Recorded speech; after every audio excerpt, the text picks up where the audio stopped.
What's up, guys? Ruben Velasquez here, aka the Nintendo God. And in today's episode is my next top 10 video for y'all. And this time it's going to be my top 10 least favorite Nintendo Switch 1 games on the Switch 1. So I hope you guys enjoyed today's video as much as I did making it. And with that being said, subscribe to the channel if you haven't done so already. And comment down below what is your top 10 least favorite Nintendo Switch 1 games of all time. And with that being said, I'm going to be starting this video in 3, 2, 1, let's go. And starting at number 10, we have Sonic Mania. The original one, not Sonic Mania Plus or anything like that, just the OG Sonic Mania game on the Switch. The reason why this game is number 10 is because it is a good game, don't get me wrong. Sonic Mania is a really fun game, but it's just, I don't know, it's just kind of, it's fun and boring at the same time is all I will say. That's about it. It's a good game, but it's also a pretty boring game once you get down to it, because it's just another modern take on classic Sonic, you know? And I kind of feel like Sega's doing too much of that recently. Anyways, at number 9, we have Sonic Frontiers. Now, this game is also pretty fun, don't get me wrong, but the reason why this is on my top 10 list of least favorite Switch 1 games is because the open world is kind of empty and boring because, you know, there's not a lot of stuff to do in the open world, and there's like 5 different open world, you know, maps to choose from.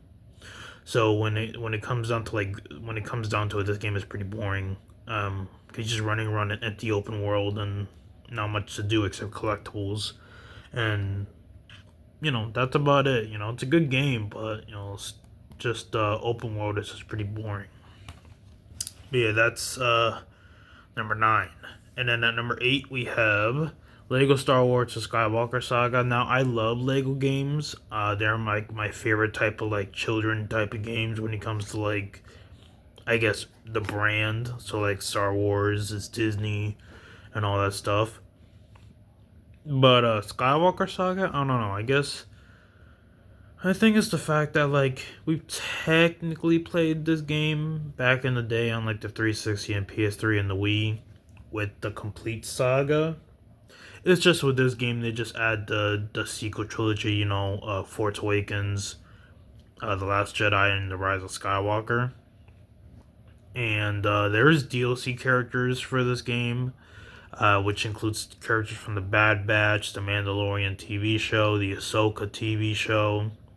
So like there's DLC, enormous amount of DLC for this game, but sad part about that DLC is that none of the characters, and I do mean every single DLC character that you download for this game, don't have any voice lines. Like uh, you don't hear the Mandalorian say like, you know, I can take you in warm, I can take you in cold. Your choice is yours. You know, like you don't hear none of that.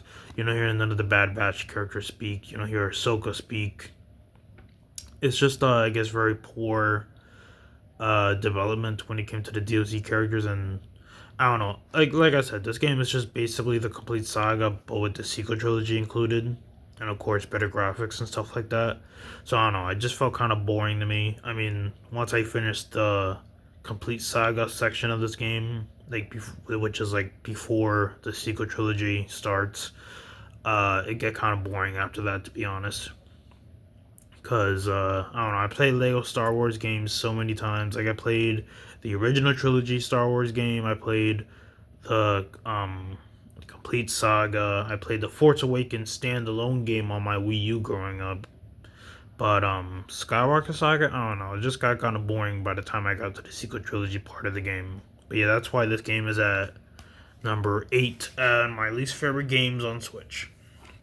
Anyways, at number 7, we have Crash Bandicoot N. Sane Trilogy. Now, this game is good, don't get me wrong, but it's just a trilogy. It's just a remaster of the first 3 Crash Bandicoot games back on the PS1. So, like, I don't know, it's not really a new game per se. I mean, they do add, like, I think it says it on the back. Yeah, like, no, I guess.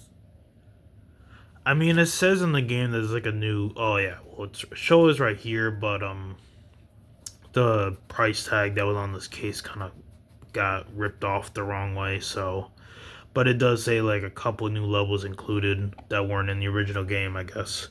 But yeah, other than that, it's just the original 3 games remastered on the Switch.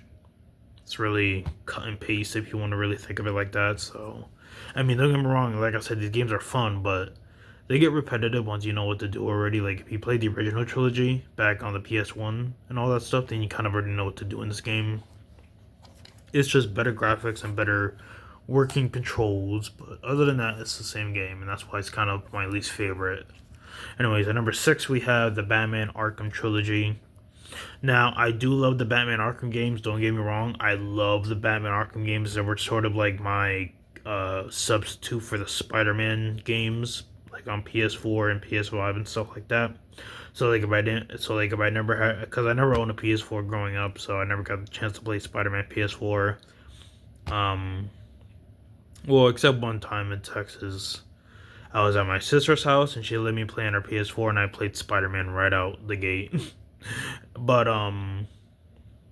yeah, if I'm not playing a Spider-Man game, I'd rather play the Batman Arkham series. Like if it comes to superhero games like this, if it's not Spider-Man, then it's Batman Arkham trilogy. But for some reason, the Switch version of the third game, Arkham Knight, plays horribly on the Switch one, and it is just unforgiving type of like playability, basically. Like you could be in the middle of a mission, and then boom, the game basically boots you out of the game and kicks you back to the home screen of the Switch, and it is like undeserving, to be honest. It is very messed up. Like I remember I was in a boss battle against the Red Hood. Oh, I'm sorry, not the Red Hood, the Arkham Knight. And I remember he was almost basically dead too. Like, and it was that hard mission where it was like he was in a giant fucking bulldozer tank and it was like underground and shit. Like, you guys know that mission, right? Where like you're in the Batmobile and you're trying to like lure the Arkham Knight to a bunch of bombs that are on the caves that you're fighting him in. And like I was in the middle of that boss fight. He was almost dead. I kid you not. He was almost defeated, and the game kicked me out because of how trashy Arkham Knight is on the Switch one. But don't get me wrong. Other than that game in the trilogy, Arkham City and Arkham Asylum in this trilogy are amazing to play on Switch one. The only reason why this game is in my least favorite games on Switch 1 is because of the third game, to be honest. It just doesn't run well, it doesn't play well on Switch 1, and it kicks you out way too many times to the point where it's just unplayable. But yeah, that's why this game is at number 6. Now, number 5, we have Mario plus Rabbids Kingdom Battle. Now, you guys already know this from my review of this game, that I do not like the base game of Kingdom Battle. I love the DLC of this game, the Donkey Kong Adventure DLC. If you want to go see that review, go watch it. Could I explain in that review that I did like the DLC of this game a lot. But Kingdom Battle, I don't know, it's not my favorite Mario plus Rabbids game. Now, Sparks of Hope, the sequel to this game, is way, way better than Kingdom Battle. Story is just way better. The gameplay is way better. The battles are better. You know, just everything about Sparks of Hope is just 100 times better than Kingdom Battle ever was. So, you know, I love Kingdom Battle when it comes to, you know, the characters. I do love how funny Rabbid Peach is in this game, how she compares herself to normal Peach. And of course, Rabbid Mario to Mario and stuff like that. Like, I like how the characters compare themselves to the Rabbid counterparts of themselves. Like, I do like it. Could add some funny scenes in this game. I still like how Rabbid Yoshi just goes full on murder mode in one cutscene in this game. But other than that, Kingdom Battle is just, I don't know. It's just not a good game for me, honestly.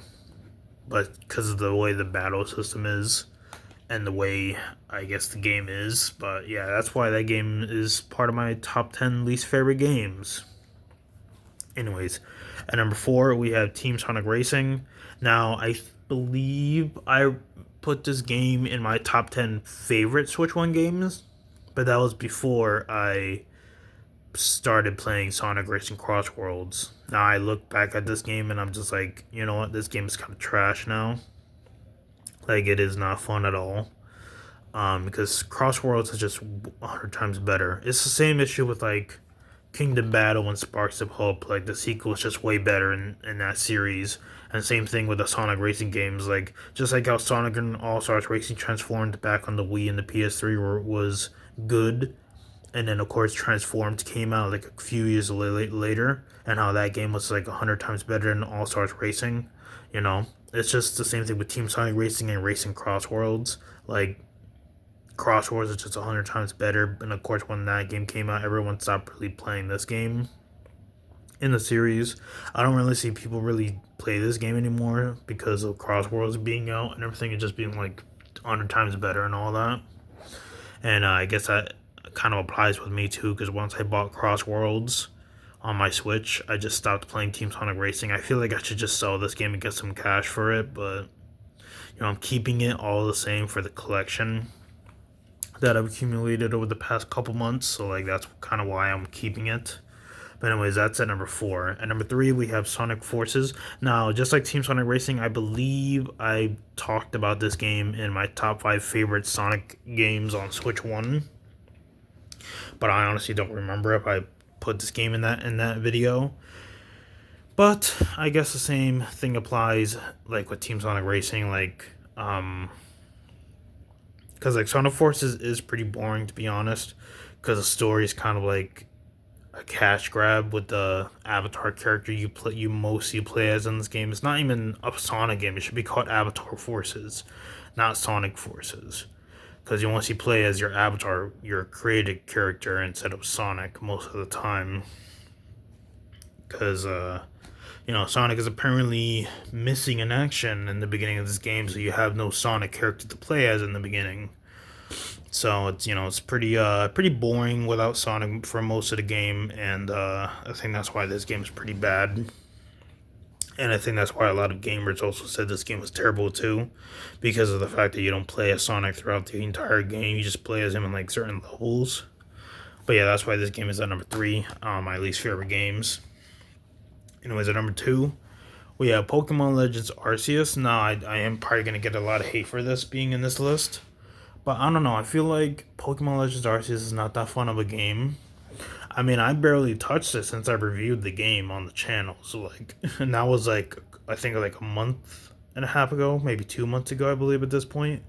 Okay, this was like one of my first early review videos on the channel. So, like one of the first few review videos I made.